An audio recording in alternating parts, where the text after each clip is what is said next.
UCB Radio presenta Zoom a la actualidad, una visión de los temas más relevantes de la coyuntura internacional y su impacto en Chile y nuestra región, con invitados especiales. Conducen Juan Pablo Roldán y Juan Pablo Glasinovich. Buenas tardes. Partimos el sexto episodio del ciclo de conversaciones Zoom a la actualidad internacional, una mirada al mundo desde Valparaíso a través de la señal de UCB Radio en el 103.5 en la región de Valparaíso y también en internet en la página web www.ucbradio.cl. Semana a semana analizamos los principales acontecimientos ocurridos en el mundo, haciendo una lectura desde América Latina, Chile y Valparaíso. El programa es realizado de manera conjunta con el Centro de Estudios Avanzados y Extensión y el programa de Magíster en Relaciones Internacionales de la PUCB. En esta sexta edición se analizará la reinvención constitucional chilena y la experiencia internacional. Hoy contamos con la participación de dos destacados invitados, la académica Paulina Astroza y el profesor Manuel Núñez. Paulina Astroza es abogada y profesora de Derecho Internacional, Relaciones Internacionales e Integración Europea de la Universidad de Concepción.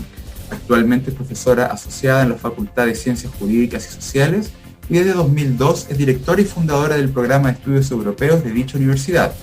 Es doctora en Ciencias Políticas y Sociales de la Universidad de Lovaina. Manuel Núñez es abogado y académico de la Escuela de Derecho de la PUCB, donde imparte las cátedras de Derecho Internacional Público y Derecho Constitucional.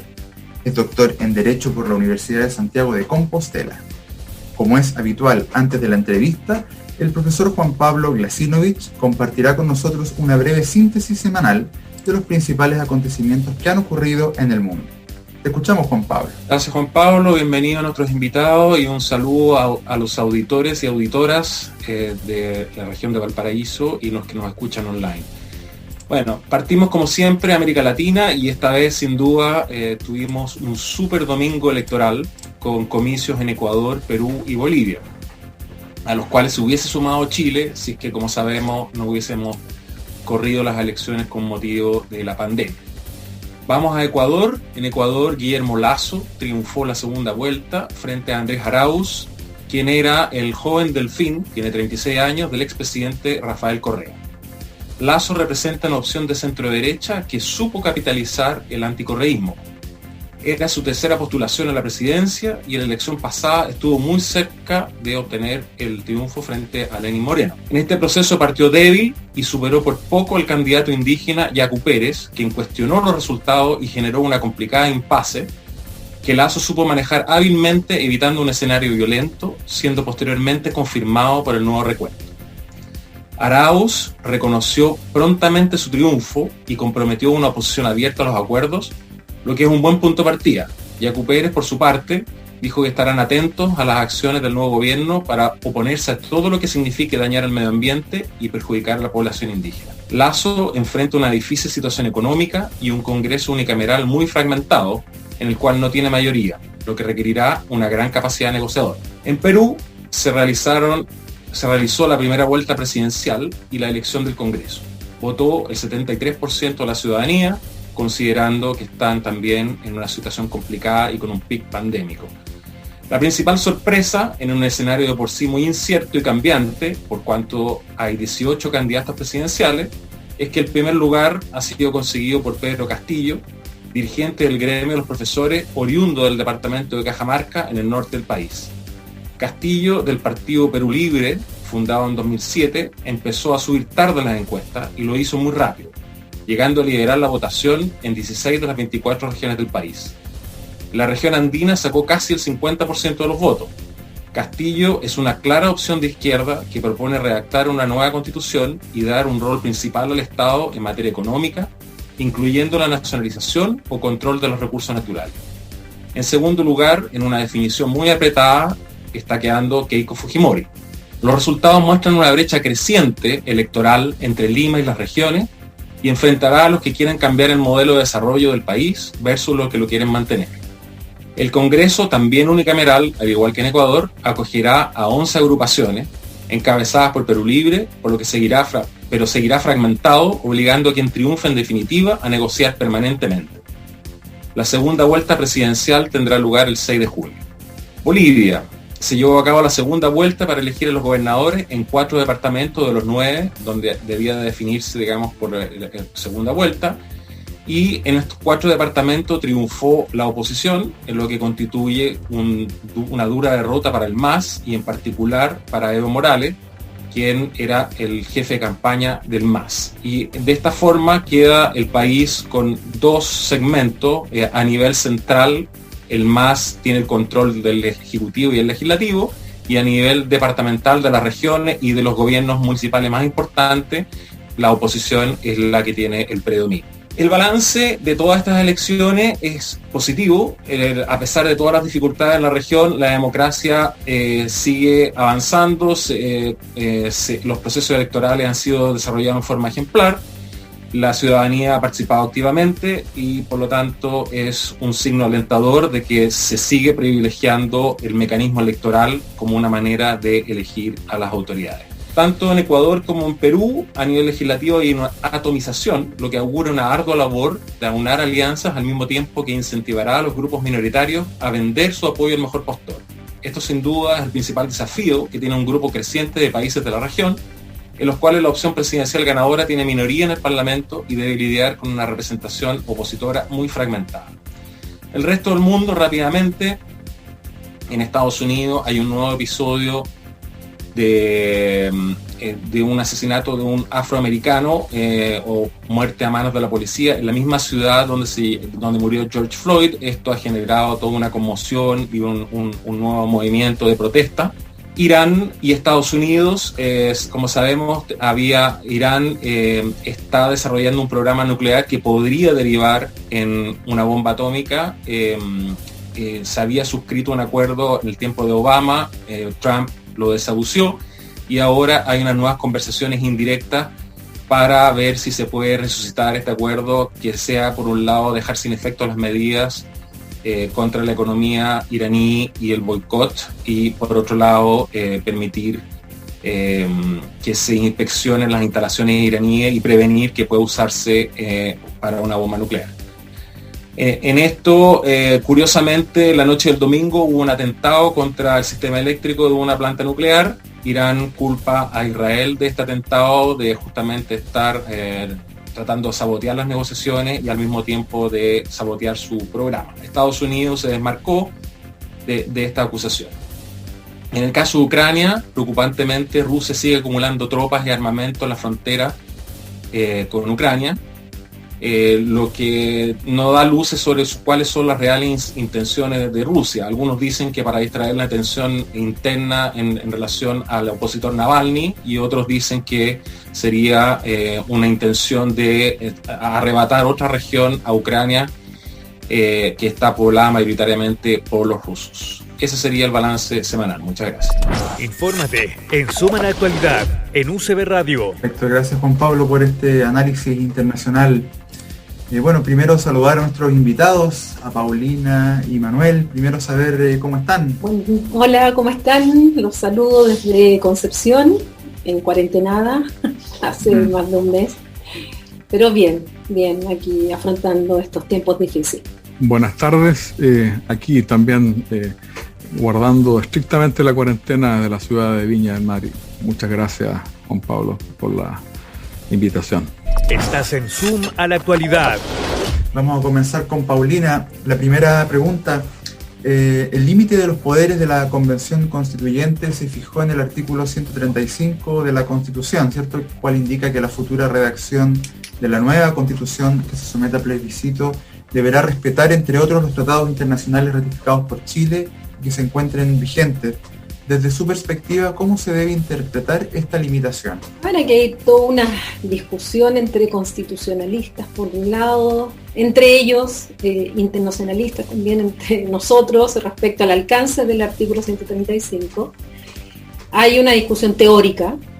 Lo que algunos han planteado es que este artículo en realidad no puede limitar al poder originario, es decir, el poder derivado no podría limitar, establecerle ciertos márgenes al poder originario, que sería aquel que se va a desarrollar cuando se dicte la nueva Constitución, y por lo tanto no debería quedar, por lo tanto, atado a esta limitación. Esa es una postura que se ha planteado. Pero por otro lado, desde el punto de vista del derecho internacional, y para hacer una interpretación general respecto a lo que es esta limitación, yo creo que efectivamente en lo político, porque esto finalmente va a ser un tema más que teórico, va a ser un tema político, es que cuando se redacte la Constitución, cuando se ejerce este poder originario, va a tener que tenerse en cuenta lo que son los compromisos internacionales que Chile ya tiene en vigencia. Y en este sentido, si bien la Constitución podría, atribuyéndose este poder originario, por lo tanto, sin límite, establecer ciertas condiciones, por ejemplo, dar por terminado un tratado internacional o ciertos tratados internacionales, como he escuchado a algunos constitucionalistas plantear ipso facto que dejen de producir efecto, yo creo que no es una buena interpretación, porque desde el punto de vista internacional eso generaría responsabilidad internacional, implicaría además que nuestro Estado estaría vulnerando el derecho internacional, y en la dimensión internacional prima el derecho internacional por sobre los derechos internos. Es decir, son los derechos internos quienes tienen que adaptarse a los compromisos internacionales y no al revés. Entonces yo creo que finalmente este es un tema más teórico que hemos estado discutiendo algunos que nos gustan estos temas aburridos y darle vuelta y vuelta. Va a ser un tema político y que hay que tomar en cuenta al momento de redactar la Constitución nuestros compromisos internacionales, sobre todo aquellos que dicen relación con derechos humanos, pero no solamente, porque además va a traer consecuencias jurídicas desde el punto de vista de la imagen internacional hasta posibles controversias frente a algunas instancias jurisdiccionales. Entonces, hay que hacer una interpretación holística, hay que hacer una interpretación en conjunto de ambas dimensiones y no solamente basado en lo que el texto constitucional o el poder originario se refiere. Manuel, la Constitución de 1980 ha perdido legitimidad en la ciudadanía. Hay un desprestigio en general de la institucionalidad en el país. ¿Cuáles cree usted que son las áreas críticas que debería regular esta nueva Carta Fundamental? Sí, muchas gracias, Juan Pablo. Bueno, antes de responder a la pregunta, déjame opinar un poco respecto a lo que ha dicho Paulina. Yo creo que es interesante el contrapunto que ella hace. Y de eso yo añadiría solamente una idea. En general, a los extremos no les gusta que les pongas límites. Cuando el general Pinochet, digamos, en plena dictadura, se dicta esta Constitución, no había espacio para el derecho internacional, no había espacio para los instrumentos de derechos humanos, porque se entendía, digamos, que esa era obra, digamos, de esta fuerza constituyente que estaba en ese momento concentrada en la Junta Militar y que luego se iba, digamos, a tratar de untar de alguna legitimidad democrática con el plebiscito. A los otros extremos tampoco les gusta, los extremos revolucionarios, por decirlo así, tampoco en la historia en la historia del constitucionalismo, que tampoco es tan larga, digamos, en la humanidad, desde la Revolución Francesa en adelante, la idea misma, ¿no es cierto?, poder constituyente es una que se explicó y se fundamentó como una idea sin límites. La idea de que el poder constituyente no tiene límites es una idea francesa, ¿no es cierto?, y naturalmente de la Revolución Francesa, y todos sabemos en qué terminó. Y segundo lugar, también sabemos todos el momento en que se originó, que no era, digamos, la época en que había un componente que es fundamental, que se desarrolló en Occidente después de la Segunda Guerra Mundial, que es una parte del derecho internacional, que es el del derecho internacional de los derechos humanos, ¿no es cierto? Digamos, el modelo internacionalista de Francia, incluso el modelo en el que funcionó Chile hasta los años 80, no tiene ninguna comparación con el de ahora. Nosotros, si uno revisa la página, digamos, de tratados y revisa los tratados internacionales que solo en materia de derechos humanos había suscrito Chile, digamos, al año 80, que eran 2, 3, hoy día son 15 instrumentos. Entonces, estamos atados por todos lados y es una ilusión el pensar que no tenemos será, digamos, interesante en términos políticos, pero no hay ningún país que pueda prescindir por una parte de sus obligaciones en materia de derechos humanos, y una cuestión que es capital también para el constitucionalismo interno, que es el compromiso con la democracia, que también a nivel nosotros interamericanos lo hemos asumido con las instituciones débiles, lo que queramos, de la Organización de Estados Americanos, pero son las que han fijado un derrotero para la región, incluso relativamente exitoso en lo que son nuestras formas de gobierno, donde mal que mal las excepciones siempre han sido, digamos, unas pocas. Dicho eso, entonces, a tu pregunta respecto de los aspectos más críticos, bueno, uno creo yo que de los aspectos críticos es el entender que el sistema político no funciona en el aire, y ya tu primera pregunta creo que apunta a eso, a identificar que hay ciertas limitaciones que son, digamos, internacionales. Y en segundo lugar, bueno, ahí de eso, digamos, que no quiere decir que estemos tan atados que no podamos hacer nada.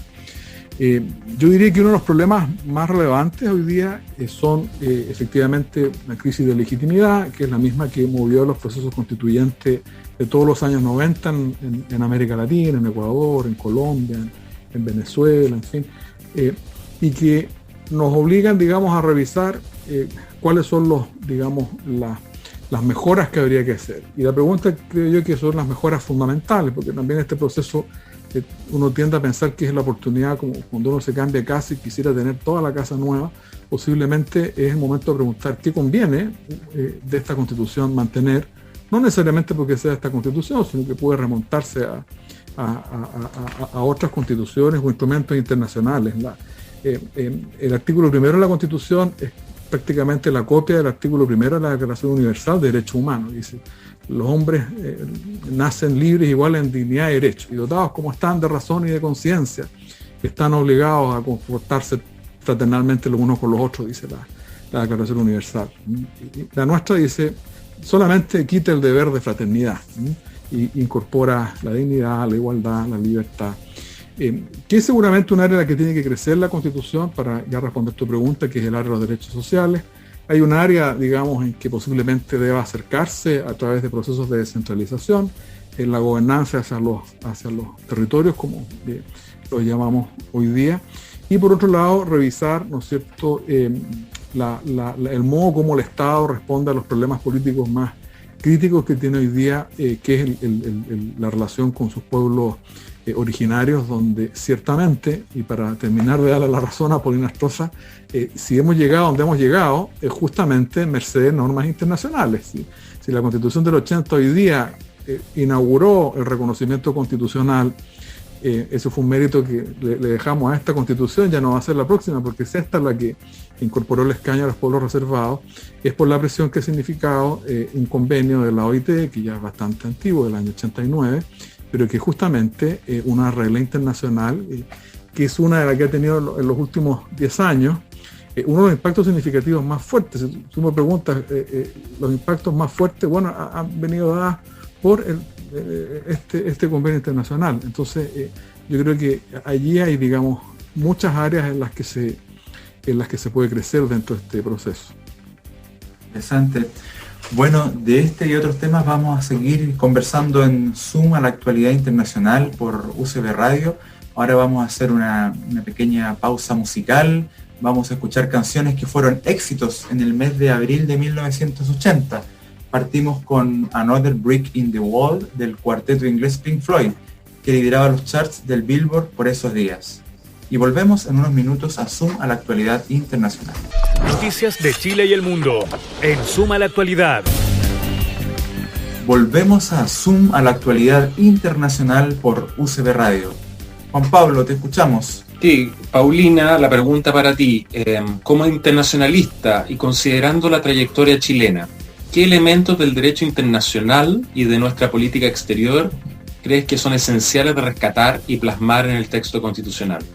A ver, yo creo que, bueno, en primer lugar, nuestra política exterior tiene dentro de sus fundamentos, dentro de sus principios, justamente el respeto al derecho internacional. Así lo ha establecido la propia Cancillería, no está en ninguna parte en el texto constitucional, De hecho, el actual texto constitucional tiene pocas normas que se refieren justamente a lo internacional. Y las pocas normas que se refieren a lo internacional nosotros lo podemos encontrar fundamentalmente en el artículo 32, número 15, donde establece las facultades del presidente de la República, del Ejecutivo, en materia de tratados internacionales. También está en el mismo artículo 35, está lo que es nombramiento de autoridades, embajadores, justamente que es como el brazo político que tiene hacia el exterior. Luego encontramos el artículo 54, número 1, que es aquel que regula la tramitación de un tratado internacional. Y después nos encontramos la referencia al Tribunal Constitucional, en la intervención del Tribunal Constitucional. Pero de ahí no encontramos más normas que dicen relación con lo internacional. La verdad es que es bien poco lo que nuestra Constitución habla de lo internacional. Entonces, por un lado, y todo esto, como yo les decía, siempre el análisis hay que hacerlo de manera global, no solamente de un punto específico. Porque lo primero que tendríamos que preguntarnos es si es que nuestro sistema, nuestro régimen político, va a seguir siendo o no este sistema presidencial reforzado, donde efectivamente el presidente de la República, el Ejecutivo, tiene mayores atribuciones que lo que es el sistema clásico al cual nosotros tomamos como referencia, que es el de los Estados Unidos, y donde se ha reforzado el Ejecutivo en desmedro del Parlamento, por un lado. Si nosotros vamos a cambiar eso, a lo mejor también deberíamos pensar en ciertas atribuciones internacionales del presidente de la República, si es que vamos a hacer intervenir también al Congreso en ello. Por ejemplo, en Estados Unidos, para poder nombrar a los embajadores requiere de la aprobación del Senado. O sea, no hay una libertad absoluta en este nombramiento. En el caso de Chile sí lo hay, y creo que, dado algunos casos últimos, a los cuales principalmente yo he criticado el último tiempo, vaya que es necesaria un cierto control del nombramiento de determinados embajadores en algunos lugares. En segundo lugar, hay otros ordenamientos constitucionales que dicen explícitamente cómo el derecho internacional es incorporado en el derecho interno. Y esto Manuel lo sabe muy bien lo que eso significa, es decir, cómo un tratado internacional, una costumbre internacional que obliga internacionalmente, de qué manera en el ámbito interno se transforma en norma nacional. Nuestra Constitución no dice nada expresamente, y es la jurisprudencia y la doctrina finalmente quien ha entendido cómo se hace esa incorporación. Pero es discutible, hay discusión en algunos aspectos respecto a esa incorporación.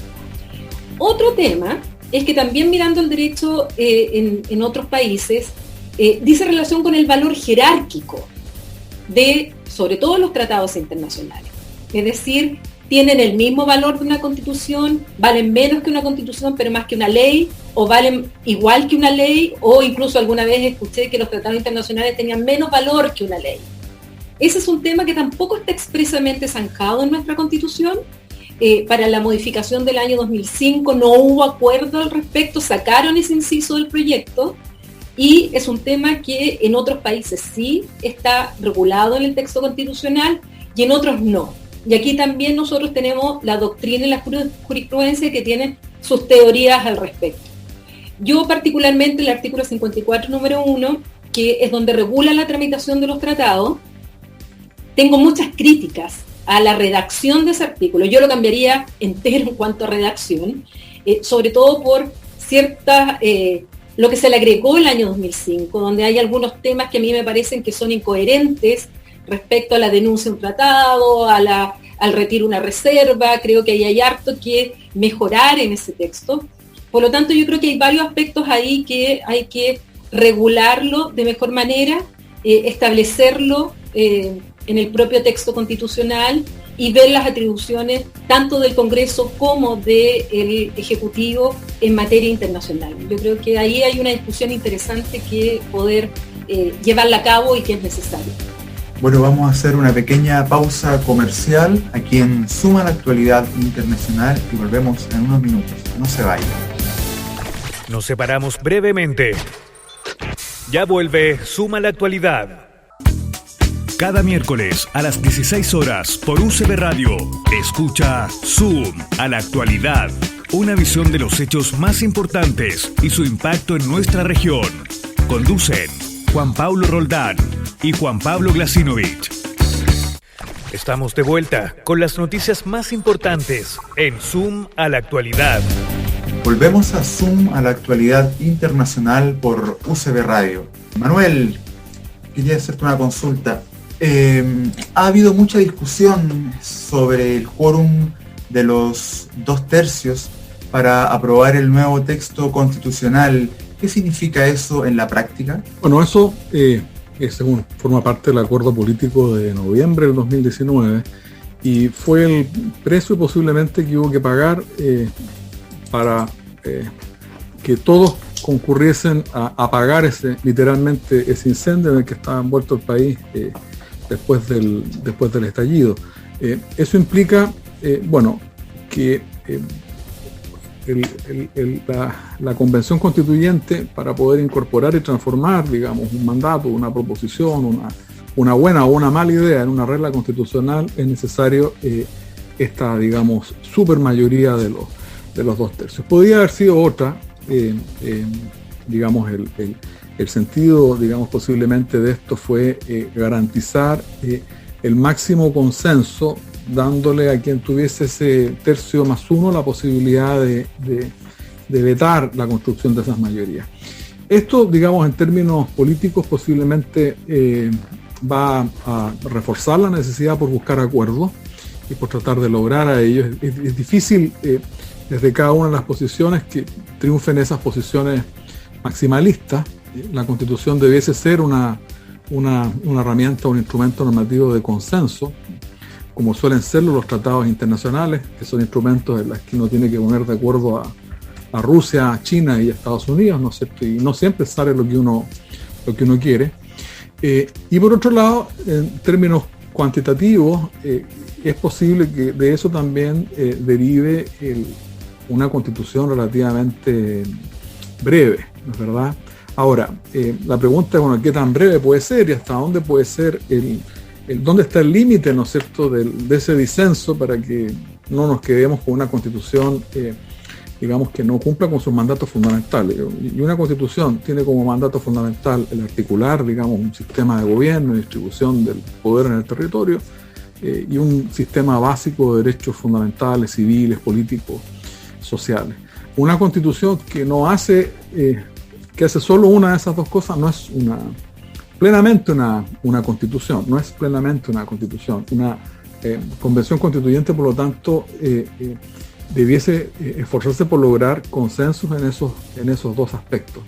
Quiero decir, lo que no queda en la constitución es mandato, queda como contenido propio de la ley, pero no podemos entender que eso significaría que cosas tan básicas como en nuestra cultura, por lo menos, cosas tan básicas como el sistema de gobierno quedase para un acuerdo parlamentario posterior por las mayorías propias de un sistema, digamos, de mayoría simple, que seguramente va a ser la regla general.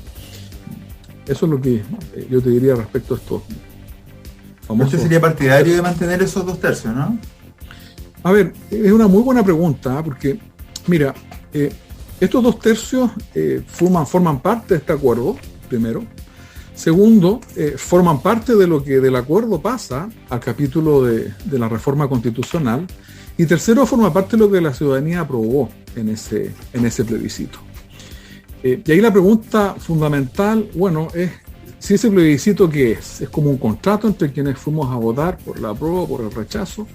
Y por lo tanto, de ser un contrato, vincula a la asamblea también al órgano constituyente, o si el plebiscito es simplemente un trámite, digamos, una etapa que da lugar a la constitución de esa asamblea.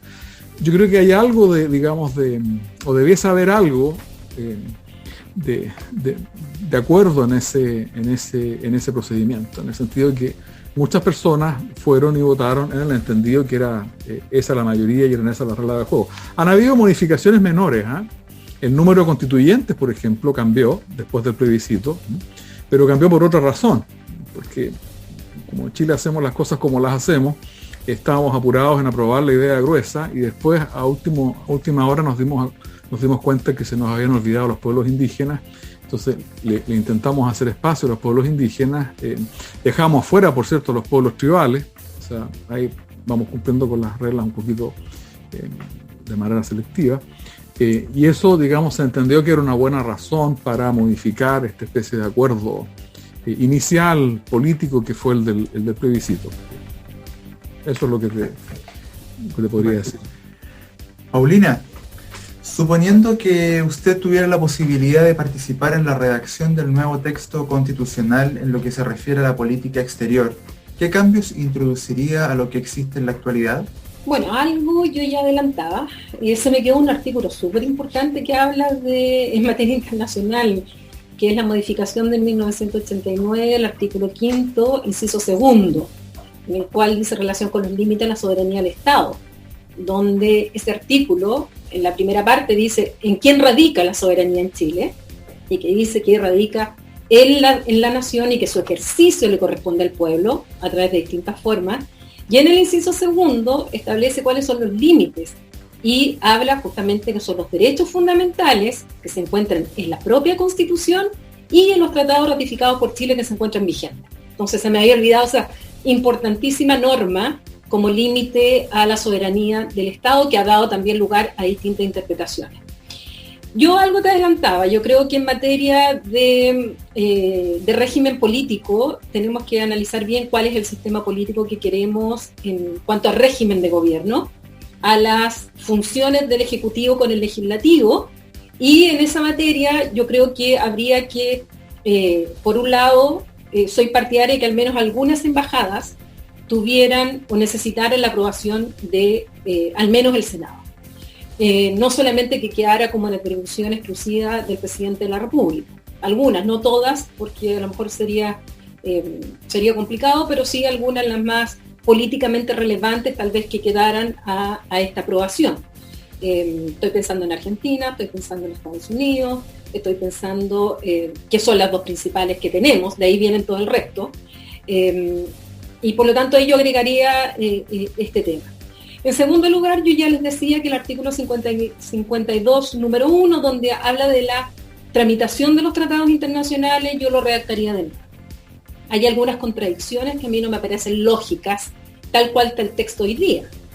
Para que la gente nos entienda, por ejemplo, si hoy día el presidente de la República se quiere retirar de un tratado internacional, es decir, denunciar un tratado internacional, no quiere ser más parte de un tratado internacional, la Constitución actual lo obliga a pedir la opinión al Congreso.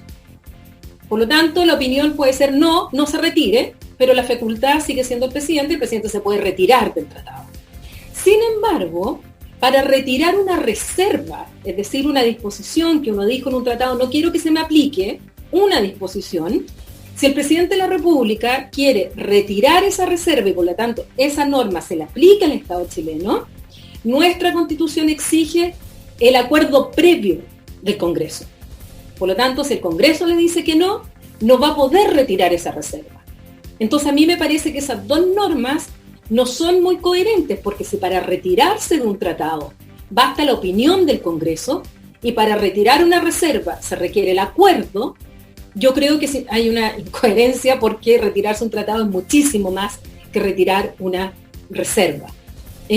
En esos casos yo exigiría y pediría y pondría, si yo fuera constituyente, el acuerdo previo del Congreso, porque creo que es una política de Estado que no solamente tiene que estar entregada al Ejecutivo, sino que al órgano político representativo de la soberanía, en el cual están representados los partidos y las voces políticas, y que debiera estar ahí. Entonces esa es una modificación que yo haría. Hay ciertas normas que encuentro que están de más, como están redactadas en el artículo 54, que yo algunas las eliminaría, otras las cambiaría, incluiría expresamente cuál es el valor jerárquico de los tratados, yo sé que es polémico, incluiría cómo se incorpora el derecho internacional al derecho interno. También sé que ahí yo creo que hay más acuerdo de cómo, sobre todo en materia interna, los tratados internacionales, yo creo que eso tiene que quedar regulado. Eso yo te diría de manera un poco general en las normas que ahora se me ocurren, que yo agregaría en el texto constitucional, o que eliminaría o que mejoraría. Estás en Zoom a la actualidad. Manuel, Volviendo al tema de la Constitución y tanto que se habla de la hoja en blanco, sabemos que hay todo un derrotero constitucional, hay un acervo, y más que eso, hay un ejercicio que se hizo en el gobierno anterior, de la presidenta Bachelet, de estos cabildos abiertos, de preguntarle a la gente qué es lo que quería. ¿Qué quedó de esos ejercicios? Si tú tuviste acceso a ellos, digamos, ¿cuáles son como las expresiones de las personas que participaron sobre las definiciones del régimen político, los derechos, la estructura del Estado, que pudiese transmitirse a esta asamblea constituyente que no puede actuar de la nada? Disculpa, yo creo que en tu pregunta hay dos cuestiones que son fundamentales. La primera, que es una cuestión que tiene que ver con la historia, con la identidad de un pueblo, y las constituciones son, digamos, un depósito de una historia de un país, ¿no es cierto? Y de una historia que suele además no ser una historia aislada, sino que una historia que tiene una conexión con otros estados o con la comunidad internacional. La Constitución chilena algo tiene de eso. Yo ya puse recién el ejemplo del artículo primero, que tiene, digamos, un linaje, por decirlo así, que se remonta a la Declaración Universal de Derechos Humanos, así como la declaración se remonta a su vez a la Declaración francesa, ¿no es cierto?, los derechos del hombre y del ciudadano. Y ejemplos como eso hay otros, ¿no es cierto?, donde, como todo país, digamos, de la periferia, viviendo una suerte de insularidad, hemos ido copiando textos que vienen no del magisterio de la Iglesia, que vienen de otras constituciones, como la constitución, española, la francesa, la italiana, la alemana, que eran las que eran influyentes en la década, a principios de la década de los 80. Hoy día posiblemente vamos a mirar, y tenemos como nunca la posibilidad de mirar ejemplos. Hoy día uno entra a una página web, ¿no es cierto?, y sabe inmediatamente cuál es la constitución que está vigente en los lugares más remotos del mundo. Y todo proceso constituyente es en el fondo una tensión entre lo que es propio de nuestra cultura y que va a ser nuestra peculiar versión o respuesta hacia nuestro conflicto y hacia nuestra historia, y por otro lado lo que ha funcionado en otros países del mundo. Y uno podría estar aquí mucho tiempo hablando de cuáles son esos rasgos, además, que los que sintonizan nuestra constitución con las constituciones en la región. Los tribunales constitucionales, por ejemplo, no somos la única constitución que los tiene, están en toda la región, en fin. Entonces, como sucede con los individuos, cada uno tiene sus características particulares, pero ese individuo forma parte de una familia, forma parte de una cultura, forma parte de un lenguaje, en una región, en un momento y en un espacio determinado. Por lo tanto, la idea de hoja en blanco yo creo que es más bien una metáfora, ¿no es cierto? Una metáfora. La hoja en blanco no existe, tiene líneas. El derecho internacional, el ordenamiento internacional nos pone ciertas líneas y ciertos márgenes de donde no nos podemos naturalmente salir sin naturalmente estar dispuestos a aceptar las consecuencias. Y como lo recordaba recién Paulina, esas consecuencias, digamos, pueden ser un acto de irresponsabilidad, ¿no es cierto? Un proceso constituyente busca conducir un proceso político y este proceso, digamos, no hay que olvidarse de dónde viene, ¿no es cierto? Viene de un estallido del año 2019, ¿no es cierto? Y hay que asumirlo con la responsabilidad de ser esa la respuesta institucional y el cauce institucional para, digamos, lograr que esas energías que se desataron en octubre puedan, digamos, ser encauzadas para el bien del país. Entonces, yo diría, en ese sentido no existe, digamos, una hoja en blanco, Juan Pablo. Estás en Zoom a la actualidad. Bueno, hoy vamos a escuchar también a otra banda norteamericana que estaba entre los tops de los charts del Billboard en abril de 1980. Vamos a escuchar a la banda estadounidense Blondie, que nos va a traer la canción Call Me, y continuamos en el Zoom a la actualidad internacional. Estás en Zoom a la actualidad.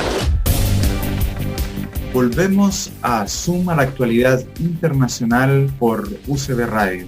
Paulina, una pregunta para ti. Me gustaría saber, tú con tu experiencia que tienes de la Unión Europea, ¿cómo ha sido la experiencia de reformulación constituyente en Europa? Si se puede sacar alguna lección en algún país que podamos aplicar a Chile.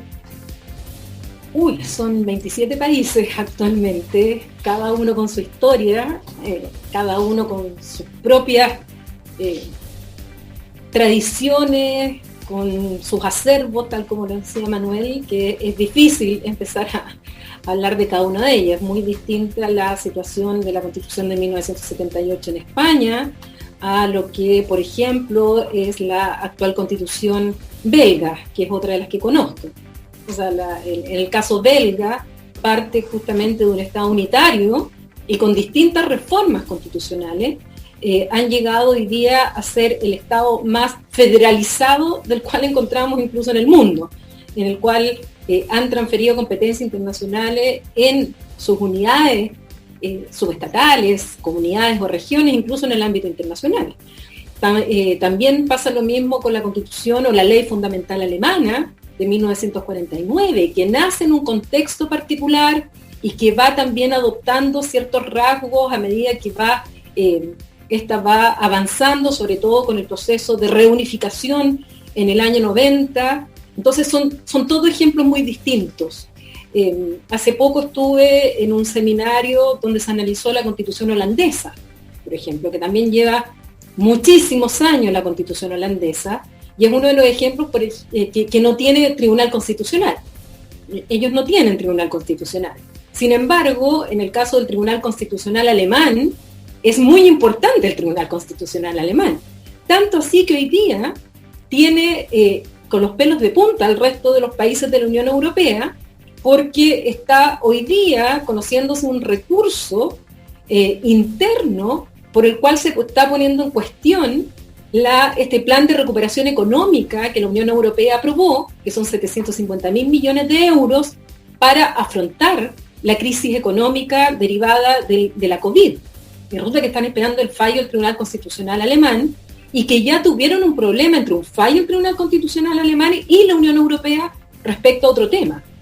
Entonces, la verdad es que en esto nos encontramos con muchos temas, pero hay uno que me interesaría destacar, que la Unión Europea como tal trató de tener su propia constitución, trató de tener su tratado constitucional. Internacionalmente era un tratado, pero ellos trataron de darle la significancia de una constitución.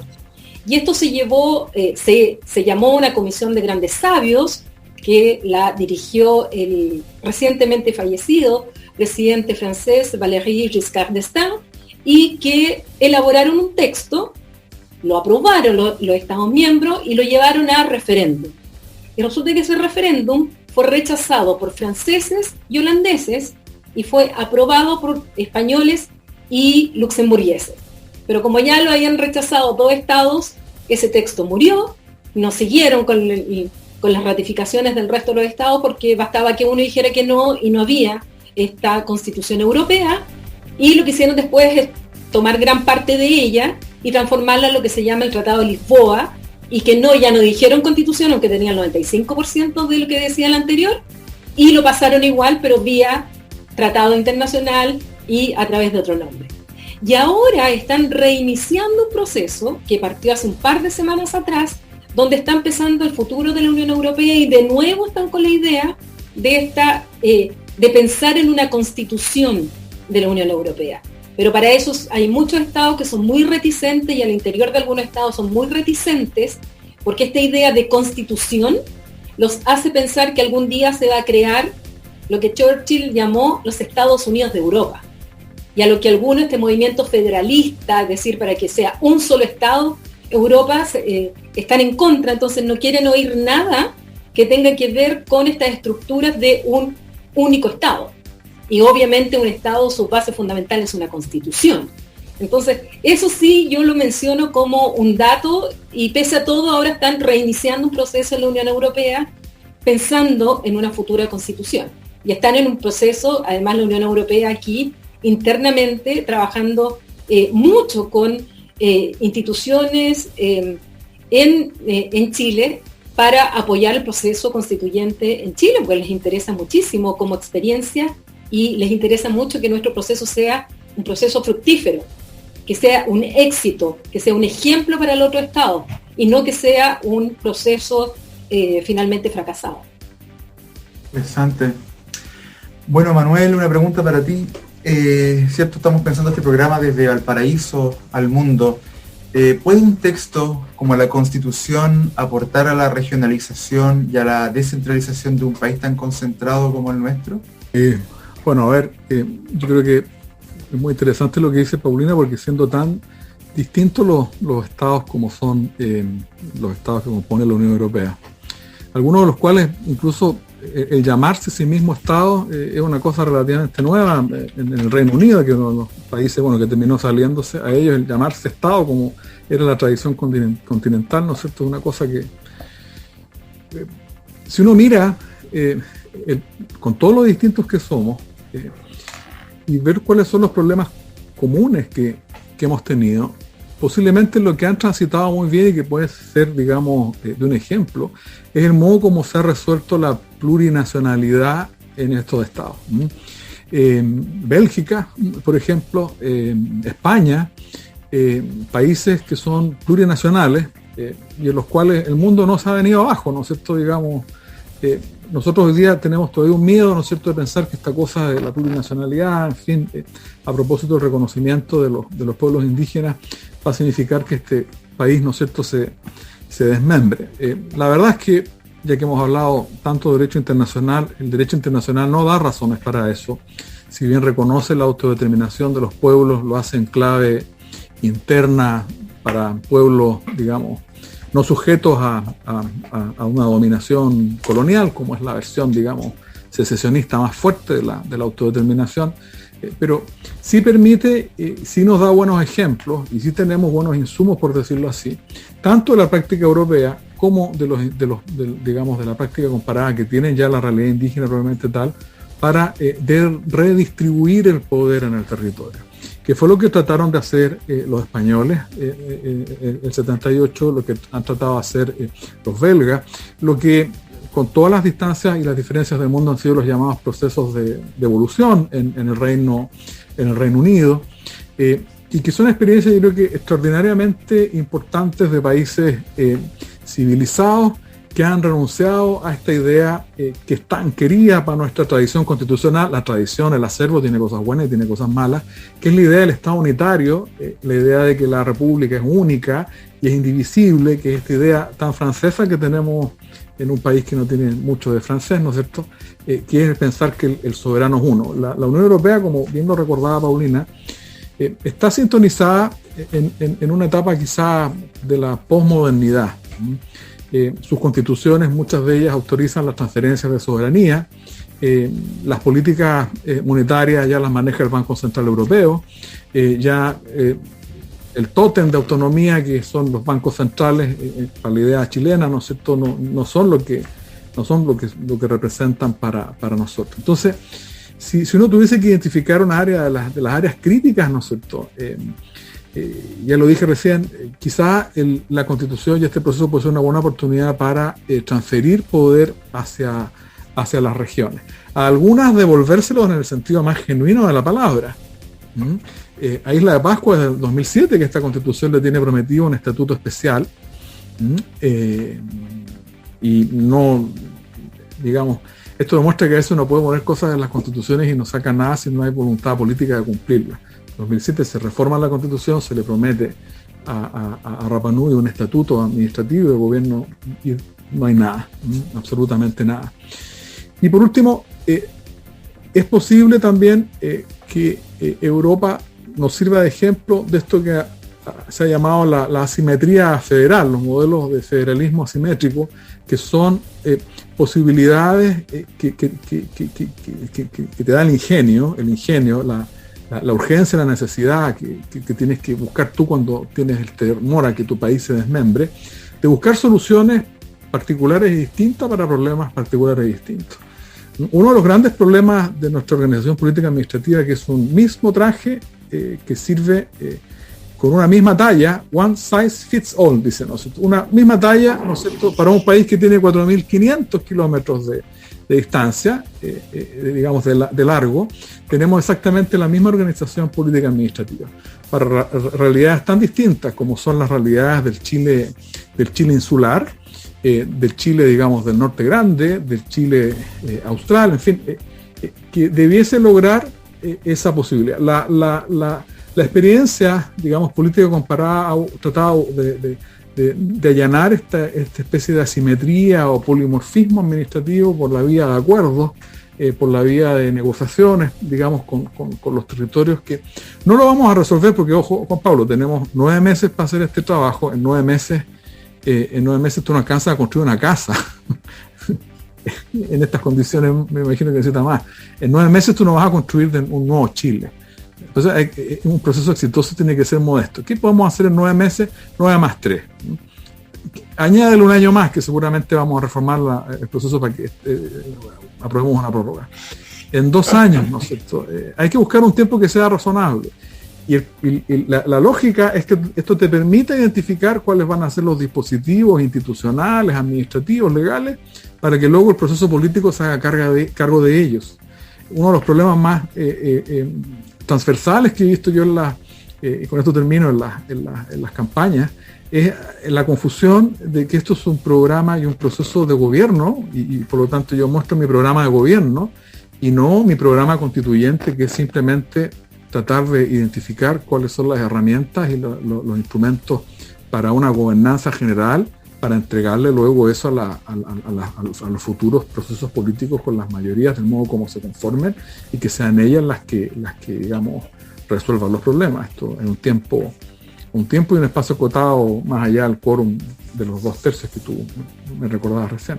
Noticias de Chile y el mundo en Suma la Actualidad. Bueno, muchas gracias a Manuel y a Paulina por esta apasionante conversación. Sin duda nos quedamos con muchas cosas en el tintero, profundizar más sobre el tema de las regiones, sobre los pueblos originarios, sobre la experiencia de otros países latinoamericanos, en particular en relación a los pueblos originarios y a la devolución de poder a las regiones. Así que hay un montón de temas.